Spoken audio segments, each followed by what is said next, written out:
Welcome back student. हमारा previous जो lecture था वो general method of preparation of alkane था, जिसमें मैंने 3 जो वो मेथड डिस्कस किए थे अल्केन की प्रिपरेशन के।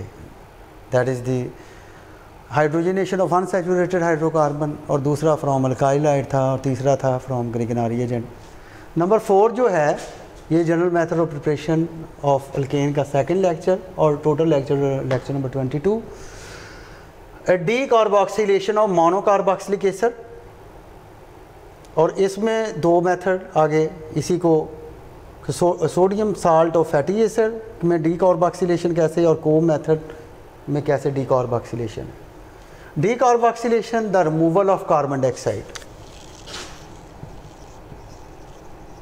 Removal of CO2। इसका मतलब इन दोनों मेथड में, एक ये मेथड लिखा है, एक इसमें कार्बन डाइऑक्साइड जो है वो उसका रिमूवल होगा, और उसके रिमूवल के नतीजे में वो जो हमारे पास जो रिएक्टेंट है वो कन्वर्ट हो जाएगा अल्केन में। तो दूसरा को मेथड है, उसमें भी ऐसे ही है, चाहे कार्बन डाइऑक्साइड डायरेक्ट भी रिलीज़ हो सकती है, कार्बोनेट या बाइकार्बोनेट की सूरत में भी रिलीज़ हो सकती है, क्योंकि कार्बोनेट और बाइकार्बोनेट में भी कार्बन डाइऑक्साइड होती है। पहला मेथड जो है वो sodium salt of fatty acid, यानी इसमें हम डी कार्बोक्सिलेशन को एक्सप्लेन करेंगे। डी कार्बोक्सिलेशन, और डी कार्बोक्सिलेशन मैंने अभी बताया है, that is the removal of carbon dioxide. तो इसको स्टूडेंट्स हम सोडा लाइम मेथड भी कहते हैं।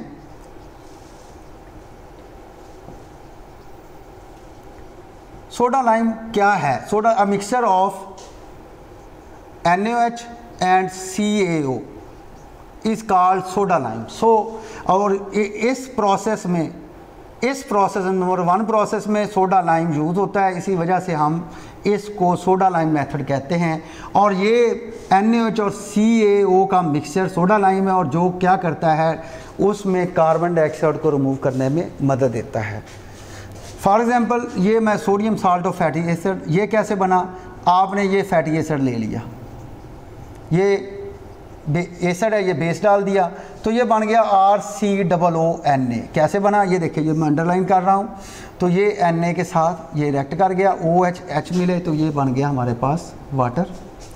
अब ये जो चीज़ है ये साल्ट है, जिसको हम ऐसे भी लिख सकते हैं।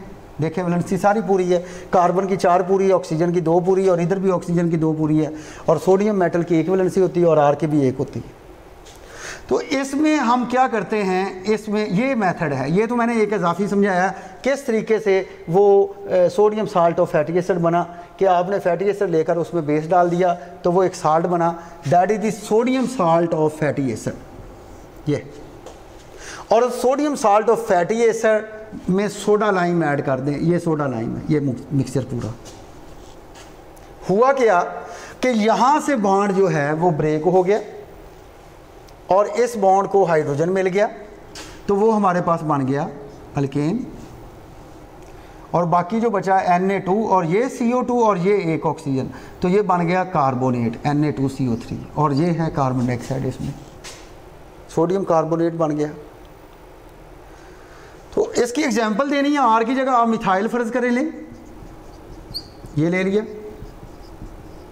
This is sodium acetate and according to IUPAC their name is sodium ethanoate, और इसमें आपने सोडा लाइम डाल दिया, ये, और ये CH3 को जब H मिला तो ये मीथेन बन गया, और ये Na2CO3। इसमें अहम बात जो समझने वाली है, आप ज़रा मुतवज्जे हों कि ये जो R लगा है उसी ने अल्केन में जाना है, जो ये फंक्शनल ग्रुप वाला कार्बन है उसने कार्बोनेट में जाना है, कार्बन डाइऑक्साइड। ये अल्केन में नहीं होगा, R वाला होगा। जैसे R आपने अगर मिथाइल ले लिया तो वो मीथेन बन जाएगा, और अगर फ़र्ज़ करें आप लेते हैं इस R की जगह इथाइल ले लें, ये CH3 ये CH2, और बाकी ये साल्ट का पोर्शन, ये C डबल बॉन्ड ONA और प्लस NaOH, और ये CaO, और ये बना सोडा लाइम। यहाँ से बॉन्ड ब्रेक हुआ और ये आपका R है, और ये अल्केन में कन्वर्ट होगा, ये कार्बन इसके साथ इन्वॉल्व नहीं होगा, और प्लस Na2CO3। और अगर आप ये मेंबर लेते हैं और इसमें जो ड्रॉबैक है इसका कि इससे हम मीथेन नहीं तैयार कर सकते, ये फ़र्ज़ करें ये आपने ले लिया ONA, फार्मिक एसिड से ये बना सोडियम फार्मेट, यानी R की जगह H लगा दिया, तो इसमें सोडा लाइम जब ऐड किया तो यहाँ तो कार्बन वाला है ही नहीं, इसका मतलब अल्केन नहीं बनेगा, बल्कि इससे हाइड्रोजन हाइड्रोजन मिलकर H2 बनेगा और साथ में Na2CO3 बनेगा। ये था इसका ड्रॉबैक। बाकी जो आप R लोगे, जो आप R लेना है वो R वाला अल्केन में जाएगा, जो साथ उसके कार्बन पड़ा है साल्ट वाला फंक्शन ग्रुप वाला, वो उसमें कंट्रीब्यूट नहीं करेगा, वो कार्बोनेट की सूरत में जो है ना वो चला जाएगा। तो नेक्स्ट अगर हम इसका एक छोटा सा मैकेनिज़्म है सोडा लाइम मेथड का, ये मतवज्जे हों, तो RC डबल बॉन्ड ONA, ये बेसिक मीडिया बेस यूज़ हो रही है और साथ में एक्वस वाटर। तो क्या हुआ कि RC double bond O negative आ गया और प्लस Na पॉजिटिव आ गया, आयोनाइज हुआ पहले, ये पहला पॉइंट कि ये बॉन्ड इसको मिल गया। जब बॉन्ड किसी को मिलता है वो नेगेटिव हो जाता है, ये Na पॉजिटिव हो गया। तो इसमें दूसरे स्टेप में देखें, ये पहला स्टेप है, ये दूसरा स्टेप, ये जो आयन है नेगेटिव आयन, तो इसमें ये बॉन्ड अगर हम अल्काइल को दे देते हैं तो बॉन्ड किसी को मिल जाना वो नेगेटिव हो जाता है, ये मैंने अभी बताया है। ये बॉन्ड मीन 2 इलेक्ट्रॉन, एक इसका अपना था वो तो चलो उससे कोई फ़र्क नहीं, लेकिन जब दूसरा इलेक्ट्रॉन उसके साथ पास जाएगा तो वो नेगेटिव हो जाएगा। तो ये R नेगेटिव बन गया और ये जो 2 इलेक्ट्रॉन हैं, यानी एक इसका अपना एक जो उधर से आया, तो ये जब इसको देंगे यहाँ पे बॉन्ड आ गया और कार्बन ऑक्सीजन डबल बॉन्ड आ गया और यहाँ से बॉन्ड क्या हो गया, ख़त्म हो गया। तो ये हमारे पास ये CO2 बन गया, ये चेक कर लें, ये CO2 कंबाइन लिख लें या स्ट्रक्चर व्यू में भी आप ऐसे लिख सकते हैं। ये बॉन्ड अगर इसको दिया तो ये नेगेटिव बन गया कार्बो एनाइन और ये कार्बन डाइऑक्साइड। अब ये जो हमारे पास ये R नेगेटिव है, ये नेगेटिव चार्ज है, ये एक्वस है, मॉइस्चर पड़ी है, वाटर है, तो ये नेगेटिव ये पॉजिटिव, ये R और H मिलकर क्या बन गए, ये एल्केन बन गए और ये OH ये नेगेटिव की सूरत में हमारे पास ये बाहर निकल गया। अब हमारे पास जो सिचुएशंस हैं वो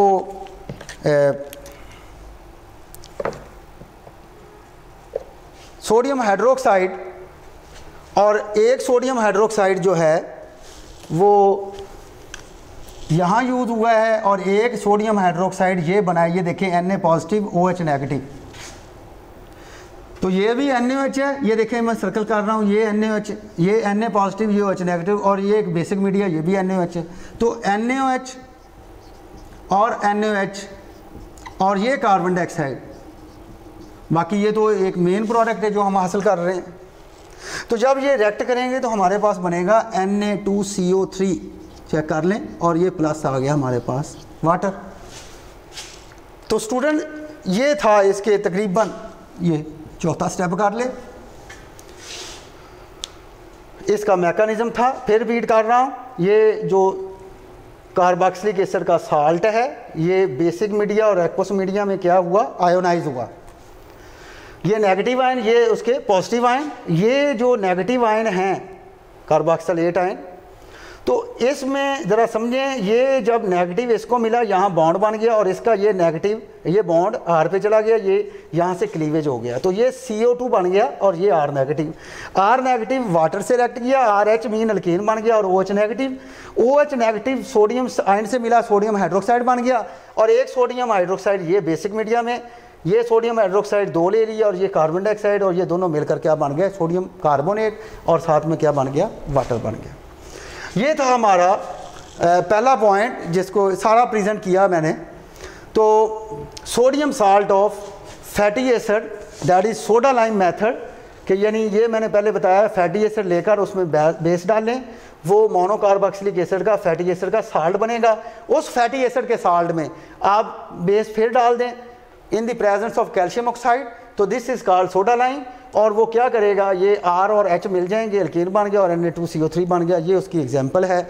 और मैंने इसमें एक बात ये भी बताई है कि अगर आप ये R की जगह H ले लेते हैं और ये बनेगा सोडियम फार्मेट, और सोडियम फार्मेट का जब रिएक्शन करवाएंगे सोडा लाइम के साथ तो वहाँ पे कोई भी एल्केन नहीं बनेगा बल्कि हाइड्रोजन गैस बनेगी। और ये था उसका मैकेनिज्म। नेक्स्ट जो है इसी से रेलिवेंट, दैट इज़ द कोम मेथड। तो कोम मेथड एक इलेक्ट्रोलिटिक मेथड है। इलेक्ट्रोलिसिस का कंसेप्ट आपने पार्ट 1 में चैप्टर नंबर 10 में सुना होगा, इलेक्ट्रोलिटिक सेल इलेक्ट्रोलिसिस, ठीक है। तो उसमें एनोड पे रिएक्शन, कैथोड पे रिएक्शन, एनोड पे ऑक्सीडेशन होती है, कैथोड पे रिडक्शन होती है, और एनोड पे लॉस ऑफ इलेक्ट्रॉन, और loss of electron is oxidation, और कैथोड पे रिडक्शन होती है और reduction mean gain of electron. तो ओवरऑल प्रोसेस जो है वो loss of electron is equal to gain of electron होता है। तो ये जो रिएक्शन होते हैं इन रिएक्शन को हम कहते हैं इलेक्ट्रोलिटिक रिएक्शंस। और ये कोब मेथड जो है ये असल में इलेक्ट्रोलिटिक प्रोसेस है, इसको हम लिख सकते हैं ऐसे, इलेक्ट्रोलिटिक प्रोसेस। इसमें भी हम वही साल्ट यानी मोनोकार्बोक्सिलिक एसिड का साल्ट जो है वो एक्वस में लेकर उसके जो है ना इलेक्ट्रोलिसिस करवाते हैं। जैसे ये देखें RCOONA, यानी इसको दूसरी तरह भी आप लिख सकते हैं RC⋅ONA प्लस वाटर। ये मैं ओवरऑल रिएक्शन लिख रहा हूँ, लेकिन यहाँ पे आपको इसके दो मॉलिक्यूल लेने पड़ेंगे, RCOONA और ये RCOONA। और ये 2 वाटर मॉलिक्यूल क्यों आए वो मैं अभी बता दूंगा आपको। इलेक्ट्रॉन का लॉस और गेन एक दूसरे के बराबर होते हैं, इस वजह से लिखा है। तो इसमें क्या है ये देखें, ये R बॉन्ड R, जब मैंने अभी बताया था कि R को H मिल जाए तो वो भी एल्केन है, और अगर R को R मिल जाए यानी अल्काइल और अल्काइल जुड़े हों तो वो भी समझें एल्केन है। कैसे, ये फ़र्ज़ करें मिथाइल रेडिकल है, ये भी मिथाइल रेडिकल है, CH3 है, ये भी CH3 है, तो CH3 बॉन्ड CH3, तो ये इथेन बन जाएगा। तो ये भी एल्केन है, ये देखें एल्केन। और अब ये देखें जो मैं सर्कल कर रहा हूँ ये CO2 है, और इस तरह ये भी CO2 है, तो ये 2CO2 क्योंकि 2 मॉलिक्यूल लिए हुए हैं। और आपको पता है ये आपने रिएक्शन मैट्रिक लेवल पे भी पढ़ा कि जब 2Na2 वाटर से मिलता है तो वो 2 प्रोडक्ट बनाता है, 2NaOH और प्लस H2। ये सोडियम जब भी वाटर से रिएक्ट करता है स्ट्रॉन्ग बेस क्रिएट करती है विद इवॉल्वेशन ऑफ हाइड्रोजन गैस, और हाइड्रोजन गैस कैचेस फायर।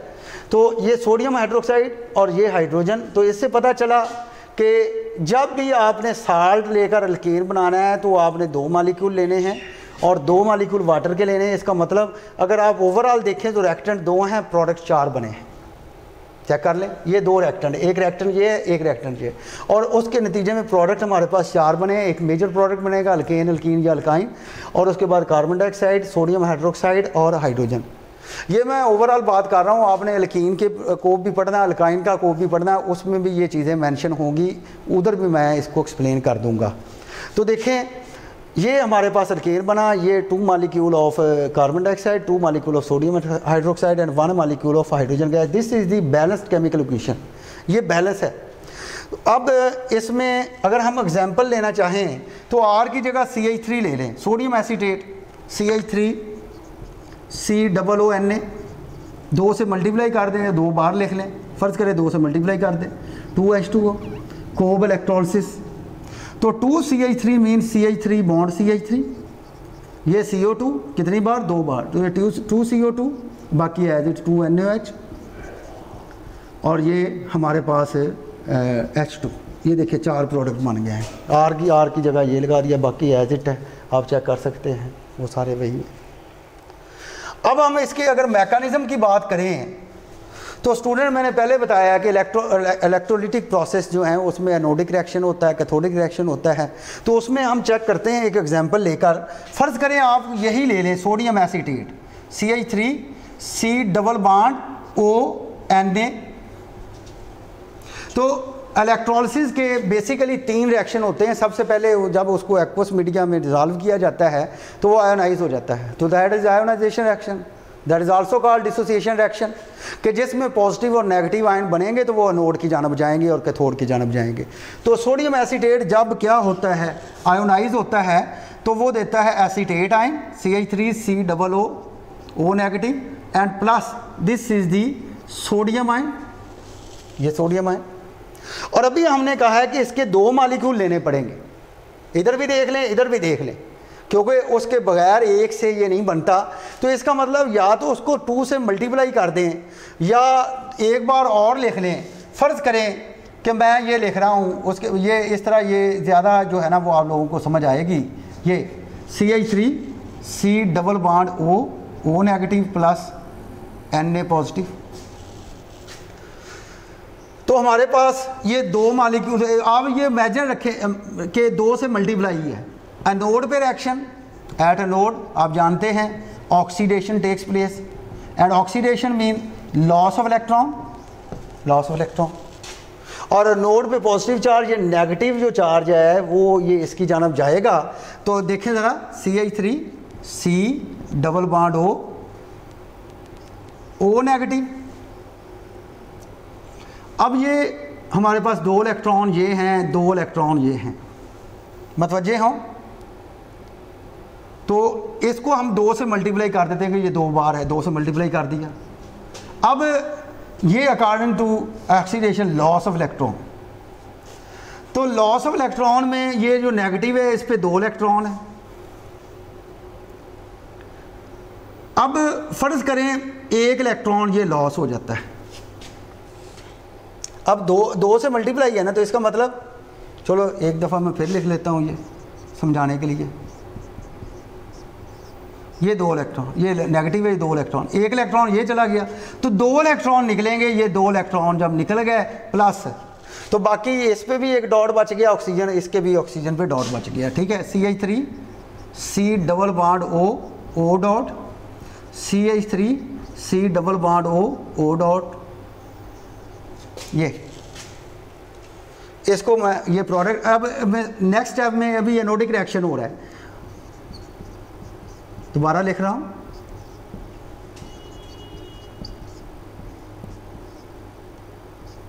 ये तो इसमें, इस प्रोसेस में, इस स्टेप में हमने रिमूवल ऑफ CO2 करना है, because you discuss the decarboxylation of monocarboxylic acid. तो CO2 कैसे इवॉल्व होगा, ये देखिए CO2, ये कितने CO2, अगर आप एग्जांपल की बात करते हैं तो ये देखिए 2 CO2, ये 2 CO2। अब इसमें हमने 2 मॉलिक्यूल लिए हैं तो 2 CO2 ही निकलेगा। अब इसके लिए समझें, ये बॉन्ड है, इसका मतलब ये 2 इलेक्ट्रॉन है, और यहाँ पे ये एक डॉट है और ये सिंगल बॉन्ड है। अगर हम फ़र्ज़ करें कि ये जो नज़र आ रहा है आपको, ये इलेक्ट्रॉन जो कार्बन के साथ है, तो ये इलेक्ट्रॉन अगर इधर आ जाता है, मीन यहाँ पे आ जाता है, तो वो एक बॉन्ड बन जाएगा। इसका मतलब यहाँ से क्लीवेज हो गई। तो वो जब बॉन्ड बना तो यहाँ डबल बॉन्ड आ गया, तो इसका मतलब क्या आया, C double bond O as it था, और एक ये डॉट इधर आ गया और ये एक डॉट इधर आके यहाँ पे डबल बॉन्ड आ गया, ये ऑक्सीजन बन गया। बिल्कुल सेम इसी तरह आप चेक कर सकते हैं कि ये एक डॉट CH3 के साथ रह जाएगा और एक डॉट ये इधर शिफ्ट होके और एक ये इधर आके यहाँ पे जो है डबल बॉन्ड आया, तो इसका मतलब ये भी CO2 बन गया। तो इसका मतलब कितने CO2 बन गए, ये 2 CO2 बन गए। तो हमारे पास ये कार्बन डाइऑक्साइड एक ऊपर वाले से बना, एक नीचे वाले से बना, इसका मतलब ये 2 CO2 बन गया। ये समझाने के लिए ऐसे किया था। अब आप कंबाइन लिख सकते हैं, 2 से मल्टीप्लाई कर दें, ये O, ये इलेक्ट्रॉन, ये 2 से मल्टीप्लाई कर दें, तो अब बाकी क्या बचा। अब बाकी आपने 1 इलेक्ट्रॉन तो इधर दे दिया था, एक इधर से आया, 2 से मल्टीप्लाई है। अब बाकी आपके पास क्या बचा, ये CH3, ये डॉट, एक और CH3, वो भी डॉट की सूरत में। तो CH3 और CH3 डॉट मिलेंगे तो बॉन्ड बनेगा, और दैट इज इथेन। आप चेक करें, ये इथेन है। अब उसके बाद ये था हमारा एनोड पे रिएक्शन। एनोड पे रिएक्शन फिर सुन लें कि एनोड पे क्या जाएंगे, एसीटेट आयन। एसीटेट आयन दो आयन, दो से ज़रब दी तो दो इलेक्ट्रॉन निकल गए, एक इलेक्ट्रॉन इधर से निकला, एक इलेक्ट्रॉन इधर से निकला, और यहाँ क्या बचा, डॉट बचा। ये फिर से चेक कर लें, ये मैंने नेगेटिव लिखा था, हालांकि इलेक्ट्रॉन ऊपर लॉस हो चुके थे, यहाँ डॉट है। तो डॉट, ये एक इलेक्ट्रॉन इसका आया, यहाँ डबल बॉन्ड के निकल के CO2, और इस तरह एक और बड़ा हुआ है इस तरह डॉट वाला, तो उस तरह भी ये होगा, तो इसका मतलब 2 CO2 निकल गए। और आपके पास ये 2 से ज़रब देने से ये समझ आ रही है कि CH3 डॉट 2 हैं, ये 2 हैं, ये दोनों जब मिलेंगे तो इथेन बन जाएगा। अब ऐड कैथोड, ये तो उससे पहले वाटर जो है वो एक वाटर नहीं बल्कि 2 वाटर लेंगे, और 2 वाटर जब आयोनाइज होंगे तो वो 2H पॉजिटिव और वो 2OH नेगेटिव बनाएंगे। ये भी आयोनाइज कर दिया, यानी 2 वाटर मालिक्यूल लेंगे और 2 वाटर मालिक्यूल जो हैं वो 2H पॉजिटिव और 2H नेगेटिव। वो 2 क्यों लिए कि अगर मैं एक वाटर मालिक्यूल लेता तो एक H पॉजिटिव बनना था और एक OH नेगेटिव बनना था, और जब एक OH, ये अगर मैं वाटर ऐसे लेता तो ये हमारे पास बनना था H पॉजिटिव और OH नेगेटिव, तो उस एक H पॉजिटिव ने एक इलेक्ट्रॉन एक्सेप्ट करना था। हालांकि यहाँ पे इलेक्ट्रॉन जो लॉस हुए हैं वो कितने हैं, 2 हैं, तो गेन भी कितने होंगे, 2 होंगे। तो दो गेन के लिए हमें 2 से मल्टीप्लाई करना पड़ेगा। तो अब देखें कैथोड पे क्या है, रिडक्शन है, और reduction mean gaining of electron. ये तो उसमें क्या है, ये 2H पॉजिटिव क्या करेंगे, ये 2 इलेक्ट्रॉन को एक्सेप्ट करेंगे और H प्लस H बनाएंगे, और वो H प्लस H किस में चले जाएंगे, मॉलिक्यूलर हाइड्रोजन में। यानी एक इलेक्ट्रॉन जब इस पे जाएगा ना तो वो H बन जाएगा, और दूसरा इलेक्ट्रॉन दूसरे H पॉजिटिव पे जाएगा, H बन जाएगा, H प्लस H H2 बन गया। तो मतवज्जे हो, ये देखें ये H आ गया। अब हमारे पास उस सॉल्यूशन में 2 चीज़ें ऐसी हैं जो बाकी बच गई हैं, और वो कौन सी हैं, मतवज्जे हों, ये हमारे पास Na पॉजिटिव और Na पॉजिटिव, 2Na पॉजिटिव, ये 2Na पॉजिटिव क्योंकि 2 से ज़रब दी थी, और ये 2OH नेगेटिव। तो ये क्या बना, ये बना हमारे पास 2NaOH। ये स्ट्रॉन्ग बेस है, सॉल्यूशन में वो आयोनाइज फॉर्म में रहती है, लिखने में हम लिख सकते हैं कि वो 2NaOH बना। तो इस तरह पता चला। इधर से आप ज़रा चेक करें, इसमें हम प्रोडक्ट की अगर बात करें तो प्रोडक्ट हमारे पास 4 आए हैं, मतवज्जे हों।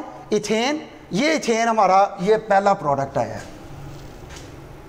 आगे CO2, ये CO2 2CO2 ये दूसरा प्रोडक्ट आया है। ये देखें मैं सर्कल नंबरिंग लगा रहा हूँ, ये पहला और दूसरा। उसके बाद H2, ये हमारे पास जो यहाँ पे H2 ये तीसरा प्रोडक्ट आया।